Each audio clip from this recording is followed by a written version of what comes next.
हम सभी जानते हैं कि हमारे देश में कई पर्व और त्योहार मनाए जाते हैं। दोस्तों, आज इस वीडियो में ऐसे ही एक पर्व चैत्र नवरात्रि के बारे में जानेंगे। चैत्र नवरात्रि क्यों मनाए जाते हैं? चैत्र नवरात्रि के पीछे की पौराणिक कहानी क्या है? चैत्र नवरात्रि की शुरुआत कैसे हुई थी? इसके बारे में हमारे धार्मिक ग्रंथों में क्या बताए गए हैं? शारदीय नवरात्रि और चैत्र नवरात्रि में क्या अंतर है?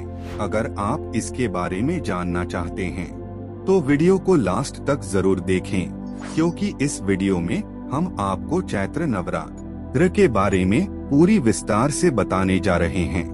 मित्रों, इससे पहले आप हमारे चैनल में नए हैं तो चैनल को सब्सक्राइब कर लें, साथ ही पास वाले बेल आइकॉन को ऑल कर दें। दोस्तों, पौराणिक कथा के अनुसार रंभासुर नाम का एक राक्षस था, जिसका पुत्र महिषासुर था, जो अत्यंत शक्तिशाली था। उसने कठिन तपस्या करके ब्रह्मा जी को प्रसन्न कर लिया था।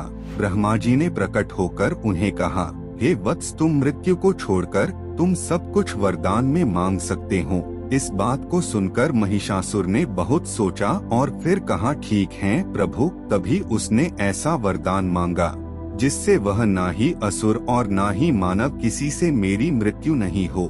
मुझे ऐसा वरदान दीजिए जो किसी स्त्री के हाथों से ही मेरी मृत्यु निश्चित करने की कृपा करें। ब्रह्मा जी एवंस्तु कहकर वह अपने लोक चले गए। वरदान प्राप्त करने के बाद उसने तीनों लोकों पर अपना अधिकार जमा कर त्रिलोका अधिपति बन गया। सभी देवी देवता उससे परेशान हो गए। तब सभी देवताओं ने आदिशक्ति जगदम्बा का आह्वान किया और तभी सभी देवी देवताओं की प्रार्थना सुनकर माता रानी ने चैत्र नवरात्रि के दिन अपने अंश से 9 रूपों को प्रकट किए। इन 9 रूपों को देवताओं ने अपने अपने शस्त्र देकर महिषासुर के वध करने का निवेदन किया। शस्त्र धारण करके माता शक्ति संपन्न हो गई। मित्रों, पौराणिक कथाओं और हमारे धार्मिक ग्रंथों के अनुसार कहा जाता है कि 9 रूपों को प्रकट करने का क्रम चैत्र माह की शुक्ल प्रतिपदा से प्रारंभ होकर नवमी तक चला था। इसलिए इन 9 दिनों को भी चैत्र नवरात्रि के रूप में मनाया जाता है।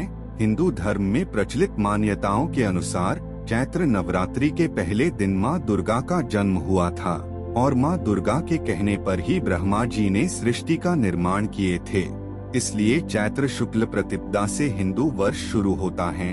दोस्तों, इसके अलावे यह भी कहा जाता है जब भगवान विष्णु के 7वें अवतार भगवान श्री राम का जन्म भी चैत्र नवरात्रि में ही हुआ था। इसलिए धार्मिक दृष्टि से भी चैत्र नवरात्र का बहुत ही महत्व है। मित्रों, चैत्र नवरात्रि मनाने के पीछे एक और पौराणिक कहानी है, जिसके अनुसार राक्षस राज रावण की ताकत के बारे में सभी देवी देवताओं को पता था। इसलिए सीता को लंका से वापस लाने के लिए जब भगवान श्री राम ने रावण से युद्ध करने जा रहे थे, तभी उन्हें सभी देवी देवताओं ने मां आदिशक्ति की उपासना और आराधना करके उनसे विजय का आशीर्वाद लेने की सलाह दी। तभी भगवान राम ने माता आदिशक्ति की विधिवत पूजा प्रारंभ कर दी। माँ को फूल अर्पित करने के लिए 108 नीलकमल की व्यवस्था किया गया।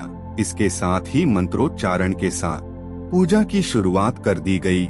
जब रावण को इस बात का पता चला कि श्री राम माँ चंडी की पूजा कर रहे हैं, तो उसने भी माँ की पूजा शुरू कर दी।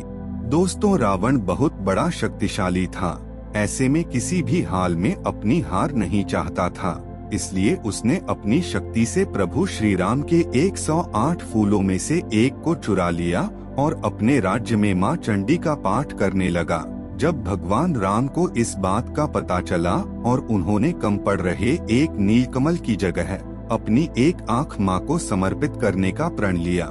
लेकिन जैसे ही भगवान श्री राम अपनी आँखें निकालकर मां को समर्पित करने जा रहे थे, तभी वहां मां आदिशक्ति प्रकट हुई और उन्होंने भगवान राम को विजयी होने का आशीर्वाद दिया। इधर जब रावण मां चंडी का पाठ कर रहा होता है, तभी हनुमान जी वेश बदलकर ब्राह्मण के रूप में रावण के पास पहुँचे।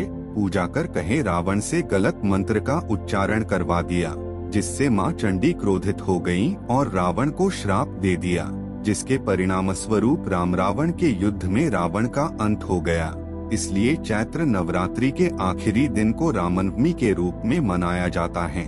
शारदीय नवरात्रि मनाने के पीछे पौराणिक कथा यह मानी जाती है, जब देवी दुर्गा ने जब अपने 9 रूप प्रकट किए थे, वह आश्विन माह की प्रतिपदा के दिन महिषासुर पर आक्रमण कर दिया और महिषासुर के साथ माता का 9 दिनों तक युद्ध चला। 10वें दिन माता ने उसका वध कर दिया था। इसी की खुशी में 10वें दिन विजयादशमी मनाई जाती है। इसी दिन भगवान राम ने भी रावण का वध किया था, इसलिए दशहरा भी मनाए जाते हैं। एक कथा के अनुसार विजयादशमी का पर्व माता कात्यायनी दुर्गा द्वारा महिषासुर का वध करने के कारण मनाया जाता है, जो कि श्री राम के काल के पूर्व से ही प्रचलन में रहा है। इस दिन अस्त्र शस्त्र और वाहन की पूजा भी की जाती है। दोस्तों, हमारे द्वारा दिया गया यह जानकारी कैसी लगी आप हमें कमेंट के द्वारा बता सकते हैं। साथ ही जानकारी अच्छी लगी हो तो वीडियो को लाइक करें और अपने दोस्तों के साथ शेयर जरूर करें। धन्यवाद।